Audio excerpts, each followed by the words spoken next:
Welcome back. हम लोगों ने 11th के अकाउंट्स में बहुत सारी चीजें ऑलरेडी डिस्कस कर ली। अब हमें ये अब पता है कि एसेट और एक्सपेंस में कैसे बाइफरकेशन करा जाता है। हमें पता है क्या चीज इनकम होती, क्या चीज लायबिलिटी। हमें डेबिट और क्रेडिट के रूल्स भी पता है, ईयर और एलआईजी। और हमने अजम्पशंस भी पढ़ लिए, GAC, going concern assumption, accrual और कंसिस्टेंसी। कल के लेक्चर में जो लास्ट लेक्चर हम लोगों ने देखा उसमें हमने प्रिंसिपल्स डिस्कस करना चालू कर। तो हम एक बार पहले रिवाइज करते हैं कि कल के लेक्चर में हम लोगों ने क्या देखा था। तो कल के उसमें सबसे पहला जो प्रिंसिपल था दैट वाज अकाउंटिंग एंटिटी या बिजनेस एंटिटी। 3 पॉइंट बोलता है ये, बिजनेस और बिजनेसमैन दोनों अलग अलग है। ओनर या बिजनेसमैन जो पैसा बिजनेस में लगाएगा वो बिजनेस के एंगल से देखा जाए तो लायबिलिटी है। तो money invested by owner in the business is known as liability. और ओनर के पैसे को, the money invested by owner in the business is termed as capital। तो बिजनेस और बिजनेसमैन अलग अलग है। ओनर का पैसा बिजनेस के लिए लायबिलिटी है और ओनर के पैसे को नाम दिया कैपिटल। ये बोला था बिजनेस एंटिटी या अकाउंटिंग एंटिटी। कल का हमारा जो सेकंड था that was money measurement principle. Money measurement principle क्या बोलता है, अकाउंट्स में सिर्फ वही ट्रांजैक्शंस रिकॉर्ड होंगे जो मनी में मेजरेबल है। तो बिल्कुल इसके कुछ ड्रॉबैक्स हैं। मनी की वैल्यू स्टैटिक नहीं होती है। ऐसी चीजें जो मनी में मेजरेबल नहीं है पर बहुत इंपॉर्टेंट है वो हम रिकॉर्ड नहीं कर पाते, बिल्कुल लिमिटेशन है। पर रूल तो बहुत यही है कि अकाउंट्स में वही ट्रांजैक्शन रिकॉर्ड करे जाएंगे जो मनी में मेजरेबल। थर्ड था accounting period principle. Going concern में जो आपने बड़ी लाइफ अज्यूम करी उसको छोटे छोटे पीरियड में डिवाइड कर दो और हर पीरियड के एंड में अकाउंटिंग करना जरूरी है। फुल डिस्क्लोजर प्रिंसिपल, अगर मैं तुम्हें सारी इंफॉर्मेशन नहीं बताऊंगा तो हो सकता है तुम्हारा नुकसान हो जाए। तो फुल डिस्क्लोजर ने बोला सारी इंफॉर्मेशन डिस्क्लोज करनी चाहिए। पर फिर अकाउंटिंग फ्रेटर्निटी में बहुत सारे लोगों ने ऑब्जेक्शन उठाए कि हर एक इंफॉर्मेशन देना पॉसिबल नहीं है। तो आया नेक्स्ट मटेरियलिटी प्रिंसिपल जिसने बोला only material information should be disclosed. आप सिर्फ मटेरियल इंफॉर्मेशन बताओ, सारी इंफॉर्मेशन बताओ। हमने बोला हमें कैसे पता चलेगा कि इंफॉर्मेशन मटेरियल है या नहीं है। उन्होंने बोला information is said to be material when it may change the decision of user. अगर आपको लगता है कि ये इंफॉर्मेशन देने से हो सकता है 1% भी चांस है कि सामने वाला अपना डिसीजन बदल देगा तो बता दो। पर इफ यू आर 100% श्योर कि सामने वाला इस इंफॉर्मेशन को जानने के बाद भी अपना डिसीजन चेंज नहीं करेगा तो उसको बताने की आपको जरूरत।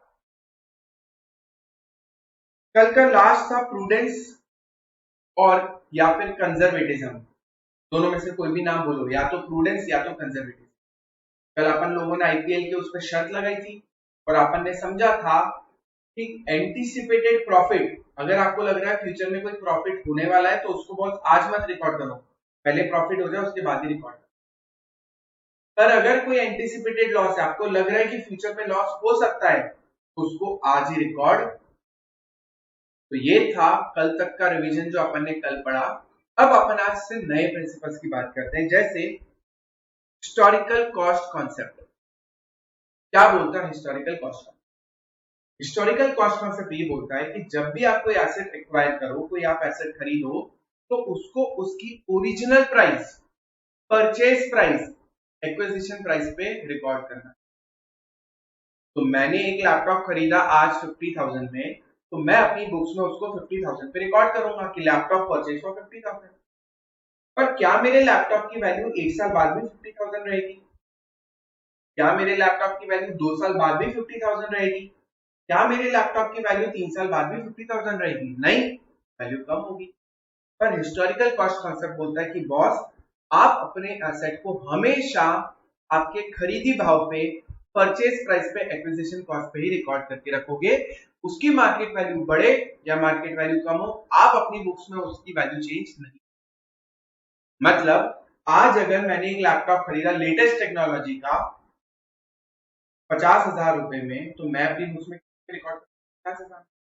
1 साल बाद नई टेक्नोलॉजी आ गई, एक एडवांस वर्जन आ गया, तो मेरे लैपटॉप की वैल्यू कम हो गई, तो भी मैं तो 50,000 पे रिकॉर्ड करके रखूंगा। मतलब मार्केट वैल्यू बढ़े या मार्केट वैल्यू कम हो, आपको अपने एसेट्स को अपने खरीदी भाव पे ही रिकॉर्ड करके रखना है।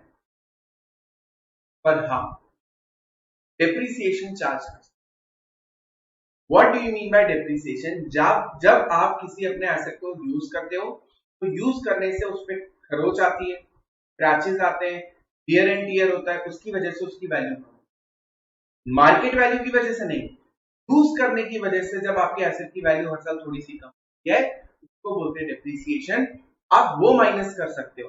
तो जब मैं ये लैपटॉप खरीदूंगा 50,000 में, तो मैंने पहले साल उसको रिकॉर्ड करा 50,000 में, एक साल यूज करने के बाद इसमें कुछ स्क्रैचेस आ गए, स्क्रीन डैमेज हो गई, तो मैं इसकी वैल्यू डेप्रिसिएशन की वजह से 5,000 रुपए कम। पर मार्केट वैल्यू कम होने की वजह से मैं इसकी वैल्यू कम नहीं कर सकता। तो हिस्टोरिकल कॉस्ट कॉन्सेप्ट बोलता है कि जब भी आप कोई एसेट खरीदो, तो आप उसको अपनी परचेज प्राइस पर रिकॉर्ड करो। मार्केट वैल्यू बढ़े या कम हो, आप उसकी वैल्यू चेंज नहीं करोगे। पर हाँ, यूज करने की वजह से अगर उसकी वैल्यू कम हुई, जिसको बोलते हैं डेप्रिसिएशन, तो आप डेप्रिसिएशन जरूर माइनस कर सकते हैं। पढ़ते हैं बुक्स में क्या लिखा हुआ है, पढ़ो तुम लोग एक बार।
नेक्स्ट है matching principal. What do you mean by matching principal? Match करना है तो दो चीजें होना जरूरी। आप मैच तभी कर पाओगे ना जब आपके पास दो चीजें हैं। तो मैचिंग प्रिंसिपल बोलता है कि आपको अपने बिजनेस में अकाउंटिंग करते वक्त रेवेन्यू को एक्सपेंसेस के साथ मैच करना है। क्या मतलब है रेवेन्यू को मैच करना है एक्सपेंस के साथ? आपको अकाउंटिंग करते वक्त अपने रेवेन्यू में से, अपनी इनकम में से वो सारे एक्सपेंसेस माइनस करने पड़ेंगे जो उस इनकम को कमाने के लिए करे गए थे। आई रिपीट, अकाउंटिंग करते वक्त आपको अपने सारी इनकम में से वो सारे एक्सपेंस माइनस करने पड़ेंगे जो उस इनकम को कमाने के लिए करे। कब करे गए थे, नॉट एट ऑल इंपॉर्टेंट। हो सकता है खर्चा मैंने पिछले साल करा हो, इनकम इस साल हुई है, तो मैंने लास्ट, देखो कोई भी अकाउंटिंग ईयर कब से कब तक होता है, अप्रैल से मार्च। कोई भी नया साल चालू होता है अप्रैल में, खत्म होता है मार्च में। तो मैंने फरवरी महीने में एक एडवर्टाइजमेंट करी कि Vidyoday is announcing new batches for class 11th starting from 1st अप्रैल। तो मैंने खर्चा कब करा, फरवरी में। मैंने खर्चा कब करा, मार्च में। बैचेस कब चालू होगी, 1st अप्रैल में। तो फरवरी और मार्च पिछले साल का था, और इस अप्रैल से तो नया साल चालू हो गया। तो मैंने एडवर्टाइजमेंट पे खर्चा करा फरवरी और मार्च जो पिछले साल का था, पर बैच बनी अप्रैल में जो नए साल में है। तो इनकम इस साल हो रही है, खर्चा पिछले साल हो रहा है। मैचिंग प्रिंसिपल बोलता है कि इस साल जो आपको इनकम हुई 11th क्लास की फीस की, इसमें से आपको सारे खर्चे माइनस करने पड़ेंगे जो इस इनकम को कमाने के लिए करे गए। तो खर्चा भले कब करा, पिछले साल, पर वो माइनस इसी साल की इनकम में से होगा। तो you are matching on 1-to-1 basis कि इनकम को कमाने के लिए जो जो खर्चे करेंगे वो इसी इनकम में से माइनस करेंगे, इर्रिस्पेक्टिव ऑफ द फैक्ट कि खर्चा करा कब, पिछले साल, इस साल या अगले साल, कोई फर्क नहीं पड़ता। इनकम को कमाने के लिए जो भी खर्चा करा वो उसी इनकम में से माइनस करना पड़ेगा। तो पेमेंट कब हो रहा है खर्चे का, उससे कोई लेना देना नहीं है। उस खर्चे की वजह से इनकम कब हुई, कौन सी इनकम हुई, वो खर्चा उसी इनकम में से माइनस। देखते हैं बुक्स में क्या लिखा है।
नेक्स्ट है ड्यूअल एस्पेक्ट प्रिंसिपल।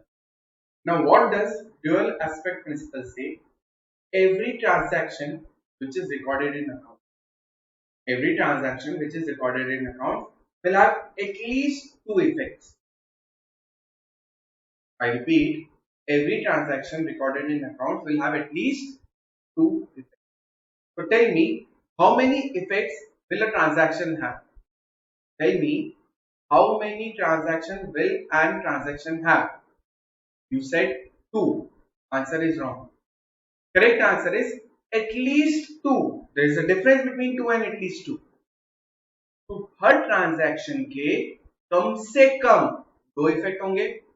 पर मैंने बोला कम से कम दो, तीन भी हो सकते हैं, चार भी हो सकते हैं, पांच भी हो सकते हैं, 10 भी हो सकते हैं, पर कम से कम कितने होंगे? दो। कोई भी ऐसा ट्रांजैक्शन नहीं होगा जिसका सिर्फ एक इफेक्ट। कम से कम कितने? दो से ज्यादा भी हो सकते हैं। जो दो इफेक्ट होंगे उसमें से कम एक डेबिट होगा और एक क्रेडिट होगा। अगर दो इफेक्ट है तो दोनों डेबिट नहीं हो सकते, दो इफेक्ट है तो दोनों क्रेडिट नहीं हो सकते। तो हर ट्रांजैक्शन के कम से कम दो इफेक्ट, जिसमें से एक हमेशा डेबिट होगा, एक हमेशा क्रेडिट होगा। मान लो 5 इफेक्ट है किसी ट्रांजैक्शन के, तो एक डेबिट होगा और एक क्रेडिट होगा, बाकी तीन डेबिट हो या क्रेडिट हो फर्क नहीं पड़ता, पर एक डेबिट और एक क्रेडिट तो हो गई। और एक और इंपॉर्टेंट बात, डेबिट इफेक्ट का टोटल और क्रेडिट इफेक्ट का टोटल आपस में इक्वल होगा।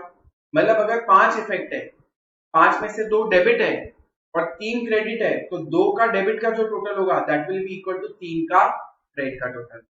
नाउ आई समराइज, हर ट्रांजैक्शन के कम से कम कितने इफेक्ट होंगे? दो, में से एक डेबिट होगा और एक क्रेडिट होगा, और total of debit will be equal to total of credit. ये होता है ड्यूअल एस्पेक्ट प्रिंसिपल।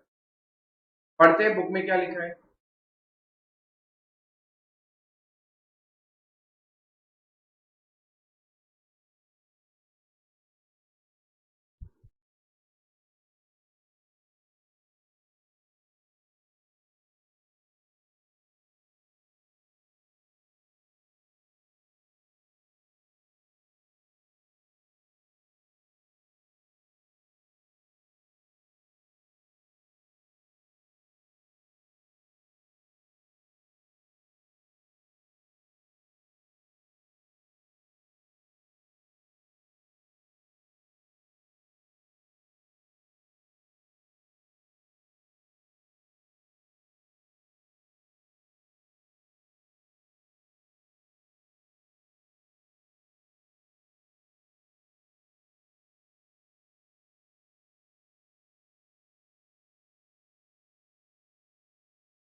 नेक्स्ट है revenue recognition principle. It is similar to approval. Approval में हमने क्या बोला था, record the transaction when it takes place. Transaction जब हो हाथों हाथ रिकॉर्ड कर लो। Do not wait for settlement of payment, पैसा कब आएगा या जाएगा उसकी राह देखनी। तो अप्रूवल कॉन्सेप्ट एक ब्रॉडर कॉन्सेप्ट था जो वर्ड यूज करता है ट्रांजैक्शन। ट्रांजैक्शन में इनकम भी आती है और एक्सपेंस भी आता है। रेवेन्यू रिकॉग्निशन उससे एक नैरो कॉन्सेप्ट है जो सिर्फ और सिर्फ रेवेन्यू की बात करता है, मतलब इनकम की बात करता है। तो रेवेन्यू रिकॉग्निशन प्रिंसिपल ये बोलता है कि जब आपने गुड्स डिलीवर कर दिए या आपने सामने वाले को सर्विस दे दी तो आप अपनी बुक्स में उसको रेवेन्यू बुक कर सकते हो, भले पेमेंट आए या नहीं। मतलब ये भी वही बोल रहा है कि पेमेंट की राह देखने की जरूरत नहीं है, ट्रांजैक्शन जैसे हो हाथों हाथ रिकॉर्ड कर लो। पर रेवेन्यू रिकॉग्निशन सिर्फ और सिर्फ रेवेन्यू की बात करता है, वो एक्सपेंस की बात नहीं करता है। जबकि अक्रूवल इनकम और एक्सपेंस दोनों की बात करता है। तो आपने माल दे दिए, माल बेच दिया या सर्विसेज दे दी तो आप अपनी बुक्स में उसको अपना रेवेन्यू इनकम बुक कर सकते हो, पैसा भले बाद में आए। पढ़ते हैं बुक्स में क्या लिखा है।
नेक्स्ट है वेरीफाइबल ऑब्जेक्टिव प्रिंसिपल।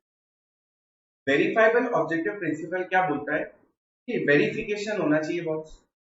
किस चीज का वेरिफिकेशन, आप अकाउंटिंग में जो भी ट्रांजैक्शन रिकॉर्ड कर रहे हो आप बाद में उसको वेरीफाई कर पाओ, आप बाद में उस ट्रांजैक्शन का प्रूफ दे पाओ। आपने अपनी बुक्स में एक सेल्स बुक करी कि हमने इस तारीख को इस आदमी को पर्टिकुलरली 20,000 रुपए का माल बेचा, तो आपको उसको प्रूफ देना पड़ेगा। तो आप प्रूफ में क्या दोगे, आप अपना बिल दोगे। तो जब आपने माल बेचा होगा तो आपने एक बिल बनाया होगा, तो आप एज अ प्रूफ बिल दे दो, सेल्स इनवॉइस। अगर आपने अपनी बुक्स में परचेज का ट्रांजैक्शन रिकॉर्ड करा है तो ऑडिटर आएगा, सीए ऑडिट करते हैं अकाउंट्स की। तो ऑडिटर आएगा और बोलेगा कि मैं कैसे मान लूं कि ये परचेज आपने करी है, और करी है तो 20,000 की करी एग्जैक्ट, हो सकता है 21,000 की करी हो। तो हाउ विल यू प्रूव कि आपने जो परचेज रिकॉर्ड करी है वो सही है। आपको परचेज इनवॉइस देना पड़ेगा, जब आप माल खरीदोगे तो सामने वाला भी तो आपको बिल देगा। आपने अपने अकाउंट्स में रिकॉर्ड करा है कि मैंने एम्प्लॉइज को सैलरी दी 50,000 रुपए की। हाउ विल यू प्रूव कि आपने एम्प्लॉइज को सैलरी दी है 50,000। तो पहला प्रूफ हो सकता है बैंक अकाउंट का स्टेटमेंट जिसमें आपके अकाउंट में से दूसरे अकाउंट में एम्प्लॉय के अकाउंट में पैसा ट्रांसफर हुआ है, ये एक प्रूफ हो सकता है। एक और डॉक्यूमेंट बनता है सैलरी स्लिप, आप वो भी दे सकते हो। तो वेरीफाइबल ऑब्जेक्टिव प्रिंसिपल ये बोलता है कि आपने जो अकाउंटिंग करी है, आपने जो ट्रांजेक्शन रिकॉर्ड करे, आप उसको वेरीफाई करवा पाओ बाद में। अकाउंटिंग ऐसे you should submit a source document, a proof कि आपने जो अकाउंटिंग करी है वो सही है या। पढ़ते हैं क्या लिखा है।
अब हमारे अजम्पशंस भी खत्म हो गए, प्रिंसिपल्स भी खत्म हो गए।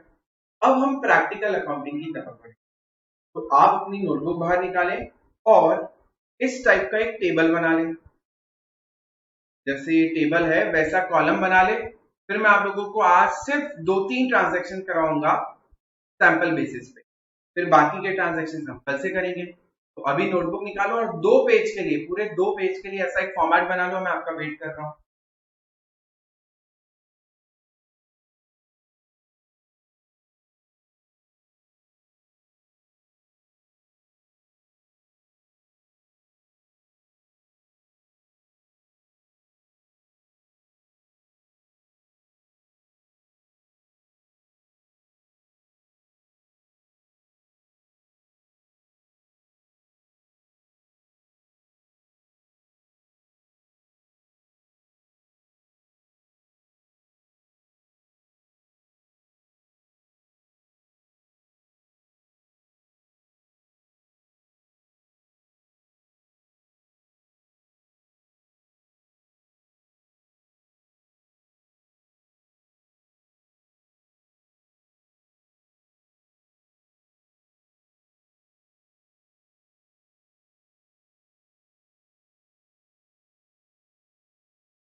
अब सबसे पहले यहाँ पे लिखो पहला ट्रांजैक्शन,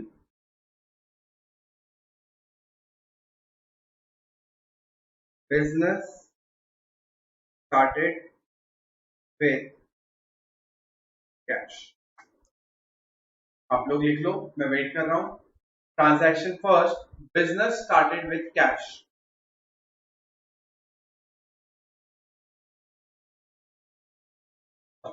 अब पेन नीचे रखो, सुनो। जब भी कोई एक बिजनेस चालू करते हैं तो बिजनेस को चालू करने के लिए क्या चाहिए? मनी। तो ओनर जो बिजनेस स्टार्ट करना चाह रहा है वो अपनी पर्सनल सेविंग में से, अपने घर में से फॉर एग्जांपल 5 लाख रुपए लेके आया और उसने बिजनेस को। मैं यहाँ पे कौन से प्रिंसिपल्स काम में आएंगे? सबसे पहला बिजनेस एंटिटी प्रिंसिपल, जिसने बोला बिजनेस और बिजनेसमैन दोनों अलग अलग है और हम बिजनेस की अकाउंटिंग करते हैं, तो तुम्हें एज अ बिजनेस सोचना है। अगर तुम एज अ बिजनेसमैन सोचोगे, तुम ओनर की तरह सोचोगे, तो तुमको अकाउंट कभी समझ में आज वेरी फर्स्ट डे जब हम प्रैक्टिकल चालू कर रहे हैं तो अपने दिमाग में ये क्लियर कर लो कि तुम आज से बिजनेस हो। मैं मेहुल नहीं हूं, मैं मेहुल ट्रेडर्स हूं।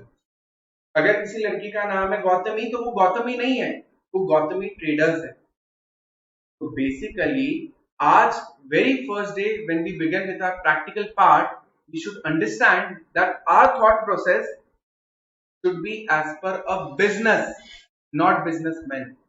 तो तुम सब लोग अपने अपने नामों के आगे एक वर्ड जोड़ लो, ट्रेडर्स। तो मैं हूं आज से Mehul traders. Business started with cash, owner ने आके बिजनेस को 5 लाख रुपए कैश। तुम्हें सोचना है एज अ बिजनेस। तो तुम सामने वाली साइड पे खड़े हो जाओ कि मैं बिजनेस हूं, ओनर आया और मुझे क्या दे रहा है? पैसा। बिजनेस के अंदर से। तो बिजनेस एंटिटी ने क्या बोला? बिजनेस और बिजनेसमैन दोनों अलग अलग है। ओनर जो पैसा बिजनेस को देगा वो बिजनेस के लिए लाइबिलिटी है। तो अभी अभी जो 5 लाख रुपए तुम्हें ओनर से मिले वो तुम्हारे लिए लाइबिलिटी है। और एक और पॉइंट था बिजनेस एंटिटी का, ओनर के पैसे को हम नाम देते हैं कैपिटल। तो जो 5 लाख रुपए तुम्हें अभी मिले हैं तुम उसको नाम दोगे कैपिटल, और वो तुम्हारे लिए लाइबिलिटी है, क्योंकि जब बिजनेस क्लोज होगा तो तुम्हें ओनर को 5 लाख रुपए लौटाने पड़ेंगे। तो बिजनेस एंटिटी ने बोला बिजनेस और बिजनेसमैन दोनों अलग अलग है। हम अकाउंटिंग कर रहे हैं बिजनेस की, तो हमें बिजनेस के एंगल से सोचना है। तो अभी अभी ओनर ने जो तुम्हें 5 लाख रुपए दिए वो तुम्हारे लिए लाइबिलिटी है और ओनर के पैसे को नाम देते हैं। एक और प्रिंसिपल जो हमें यूज में आएगा सब जगह, that is dual aspect principle. हर ट्रांजैक्शन के कम से कम कितने इफेक्ट? 2। तो हर ट्रांजैक्शन के हमें दो इफेक्ट होंगे, इसलिए यहाँ पे मैंने इफेक्ट के दो कॉलम करे। तो बिजनेस के एंगल से सोचो कि आज क्या हुआ, आज सेठ आया, ओनर आया और हमें 5 लाख रुपए देके गया। तो पहला इफेक्ट, कैश बढ़ेगा। कैश का नेचर होता है एसेट, कैश का नेचर होता है एसेट। और ओनर देके गया तो ओनर के पैसे को हम बोलेंगे कैपिटल, और कैपिटल का नेचर होता है लाइबिलिटी, क्योंकि ये पैसा हमें रिटर्न करना पड़ेगा। तो चलो पहला ट्रांजैक्शन जो है उसके दो इफेक्ट नोट डाउन कर लो।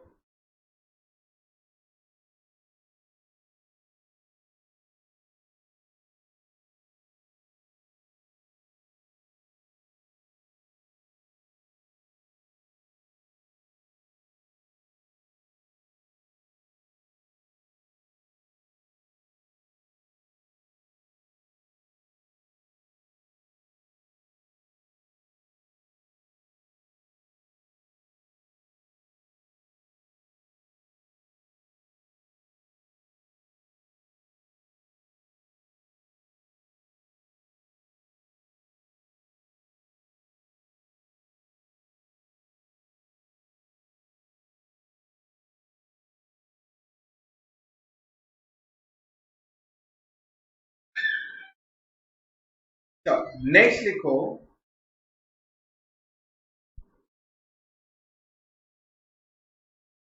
Business started with asset. Business started with asset. चलो अब पेन नीचे रख दो। एक बात बताओ, क्या जरूरी है कि बिजनेस चालू करने के लिए आप हमेशा रॉ कैश ही दो? क्या मैं एसेट कंट्रीब्यूट नहीं कर सकता? बिल्कुल कर सकता हूं। इतने सारे बिजनेसेस ऐसे होते हैं जहां पे दो लोग मिलते हैं, एक बोलता है कि मेरे पास एक जमीन पड़ी हुई, मेरा एक प्लॉट है, दूसरा जो है वो एक बिल्डर है। तो ये लोग आपस में मिलकर एक बिजनेस चालू करते हैं जिसमें पहले वाले इंसान ने कैश नहीं दिया, उसने अपनी जमीन दी। जो बिल्डर है उसने बिजनेस को कैश दिया और उसकी वजह से उसने उसमें बिल्डिंग खड़ी करी, फिर आधे फ्लैट ये रख लेगा, आधे फ्लैट ये रख लेगा। तो जरूरी नहीं है कि हम हमेशा कैश देके बिजनेस चालू करें, हम एसेट देके भी चालू करें। तो बिजनेस को ओनर से इस बार 5 लाख रुपए कैश नहीं मिला, इस बार कुछ और मिला, कोई भी दूसरा एसेट, व्हीकल मिला, स्टॉक मिला, मशीनरी मिली, लैंड मिला, बिल्डिंग मिली, ऐसा कुछ भी हो सकता, मिला फ्रिज मिला, कुछ भी हो सकता है। तो बिजनेस के एंगल से दो इफेक्ट क्या होंगे? पहला, एक तो एसेट बढ़ा, तो जो भी एसेट है उसका नाम आ जाएगा। बिल्डिंग दी तो बिल्डिंग अकाउंट बढ़ेगा, मशीनरी दी तो मशीनरी अकाउंट बढ़ेगा, और ओनर ने दिया तो ओनर जो भी देगा बिजनेस में उसको अपन क्या बोलेंगे? कैपिटल। और नेचर क्या होगा? लाइबिलिटी। तो बिजनेस स्टार्टेड विथ एसेट, इसके दो इफेक्ट, एक तो नेम ऑफ एसेट बढ़ेगा, जो भी एसेट दिया है वो, और ओनर ने दिया है तो कैपिटल बढ़ेगा, दैट इज लाइबिलिटी।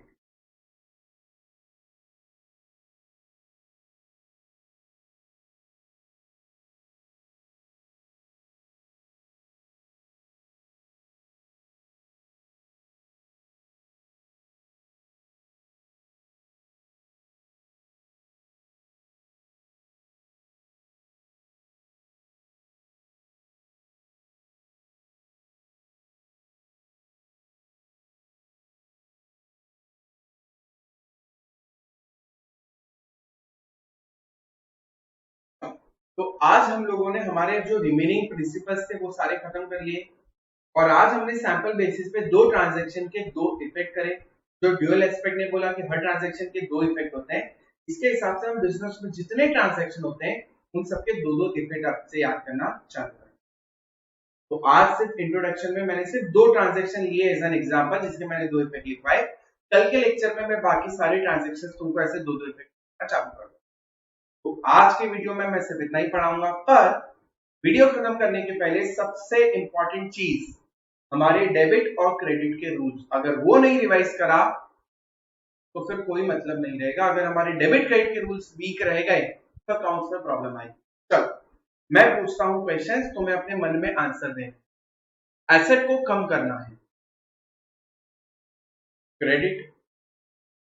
इनकम को कम करना है, डेबिट। एक्सपेंस बढ़ाना है, डेबिट। लायबिलिटी बढ़ाना है, क्रेडिट। एसेट को बढ़ाना है, डेबिट। इनकम को बढ़ाना है, क्रेडिट। अच्छा, एक्सपेंस को कम करना है, क्रेडिट। अच्छा, लायबिलिटी को कम करना है, डेबिट। नहीं आ रहा है, नोटबुक में लिखा हुआ है, उसको रिवाइज करते जाओ। टाइम लगता है, पर ऐसे 2-3 दिन तक रिवाइज करोगे तो गारंटीड है मजा आ जाएगी एंड ऑफ द डे। जब हम ये दो इफेक्ट करना खत्म कर देंगे तो हम हमारे पहले चैप्टर पे जाएंगे अकाउंटिंग इक्वेशन में, तब ये सारी चीजें हमें काम में आएगी। तो हमें डेली बेसिस पे इसको रिवाइज तो करना ही। कल मिलते हैं, कल के लिए बाय बाय।